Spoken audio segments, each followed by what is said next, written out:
पता है, हम इंसानों ने खुद को क्या नाम दिया है? होमो सेपियंस, जिसका मतलब है बुद्धिमान मानव।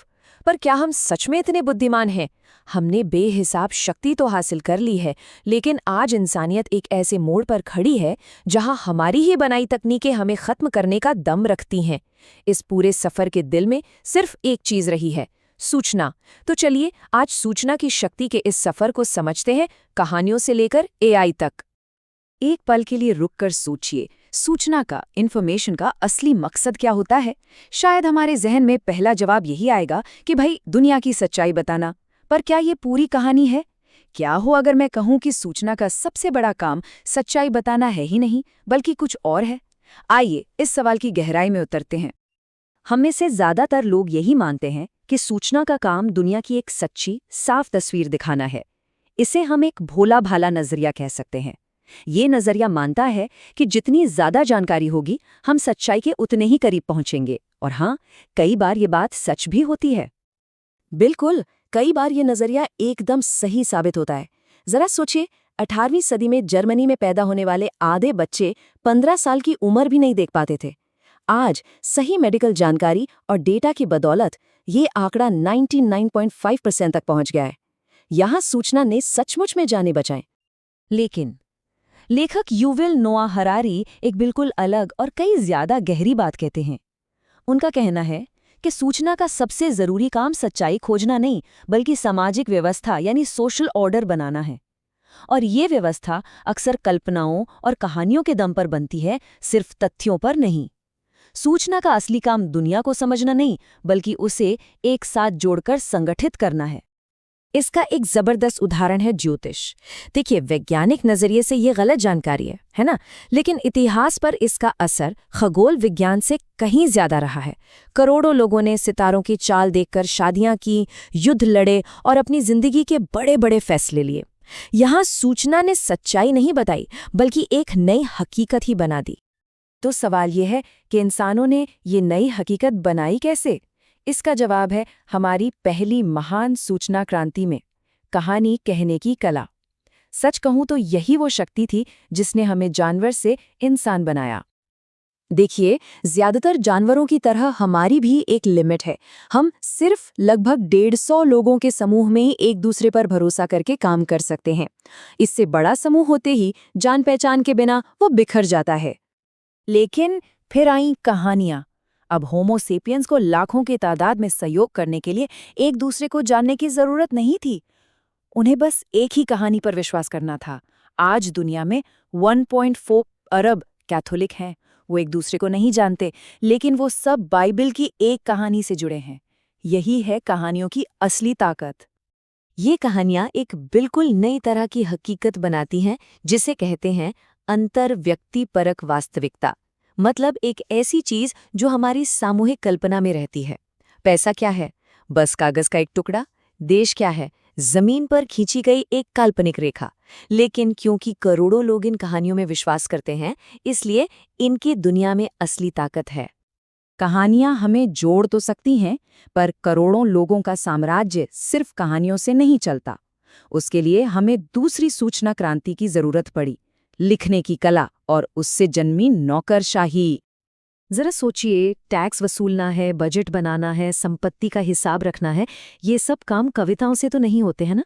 ये होते हैं सूचियों, फाइलों और दस्तावेजों से। जहां कहानियां एक समाज को प्रेरणा देती हैं, वहीं दस्तावेज उसे असल में चलाते हैं। लेकिन इस नौकरशाही की एक कीमत चुकानी पड़ती है। व्यवस्था बनाने के लिए उसे अक्सर सच्चाई की बलि देनी पड़ती है।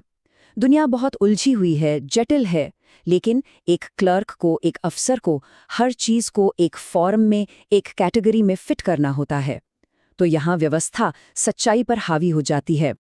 हजारों सालों तक इस पूरे खेल में सिर्फ एक ही खिलाड़ी था, इंसान। कहानियां इंसान बनाते थे, दस्तावेज इंसान पढ़ते थे। पर अब इतिहास में पहली बार इस नेटवर्क में एक गैर इंसानी सदस्य शामिल होने वाला था। और वो सदस्य है आर्टिफिशियल इंटेलिजेंस। ये हमारी तीसरी और शायद अब तक की सबसे बड़ी सूचना क्रांति है। और ये समझना बहुत ज्यादा जरूरी है। एआई सिर्फ एक नया औजार नहीं है। देखिए, प्रिंटिंग प्रेस ने इंसानों को शक्ति दी, लेकिन फैसले तो इंसान ही लेते थे। प्रेस खुद ये तय नहीं कर सकती थी कि उसे क्या छापना है, पर एआई अलग है। ये खुद फैसले ले सकता है, नए आइडिया बना सकता है और वो काम कर सकता है जो पहले सिर्फ इंसान कर सकते थे। ये इस नेटवर्क का एक नया सदस्य है। तो देखिए, इतिहास का क्रम कुछ ऐसा बनता है। पहले इंसानों ने कहानियों और मिथकों से व्यवस्था बनाई, फिर दस्तावेजों और नौकरशाही से उस व्यवस्था को चलाया, और अब एआई इन दोनों ही भूमिकाओं को एक साथ संभालने की कगार पर है। एआई अब कहानियां गढ़ भी सकता है और डेटा चला भी सकता है, शायद इंसानों से भी बेहतर। लेकिन जब कोई चीज इतनी शक्तिशाली हो, तो सबसे बड़ा सवाल उठता है, उसे नियंत्रित कौन करेगा? अब ये सिर्फ तकनीक की बात नहीं रह गई है, ये सीधे सीधे सत्ता की लड़ाई है। 2017 में व्लादिमीर पुतिन का ये बयान एआई की इस दौड़ के दांव को साफ साफ दिखाता है। ये एक नई तरह की होड़ है जो शायद दुनिया को एक नए सिलिकॉन पर्दे के जरिए बांट देगी, ठीक वैसे ही जैसे शीत युद्ध में आयरन कर्टेन ने बांटा था। और हरारी के मुताबिक दांव पर क्या लगा है? पूरी आबादी की 24 घंटे की निगरानी, एक नया एल्गोरिथमिक उपनिवेशवाद और सबसे डरावनी चीज, शायद मानव इतिहास का अंत जैसा हम उसे आज जानते हैं। लेकिन यहाँ आकर निराश होने की जरूरत नहीं है। भविष्य पहले से लिखा नहीं गया है। ये कोई भविष्यवाणी नहीं है जिसे हमें चुपचाप मान लेना है। सबसे जरूरी बात यह है कि टेक्नोलॉजी अपने आप में अच्छी या बुरी नहीं होती। ये सब हम पर निर्भर करता है कि हम उसे कैसे इस्तेमाल करते हैं।